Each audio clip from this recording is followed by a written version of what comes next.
శ్రీ విష్ణు రూపాయ నమశివాయ. మీరు ఎక్కడైనా పెద్ద తెల్ల జిల్లేడు చెట్టును చూసారంటే కనుక వెంటనే పెద్దవాళ్ళు ఒక మాట చెప్తారు. ఒక 12 ఏళ్ల పాటు అది అలాగే ఉంటే భూమిలో గణపతి ఆకారం తీసుకుంటుంది అని.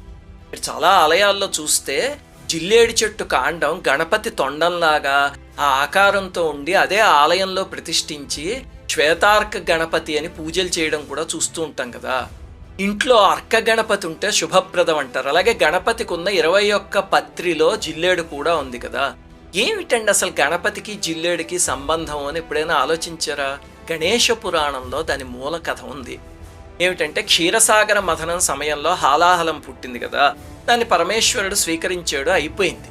అప్పుడు కొన్ని చుక్కలు మాత్రం ఇంకా క్షీరసాగరంలోనే మిగిలిపోయాయి. అవి కెరటాల రూపంలో నురుగ రూపంలో బయటికి వస్తూ ఉంటే క్షీరసాగరం కదా అని సేవించిన వాళ్ళందరూ చనిపోవడం మొదలుపెట్టారు.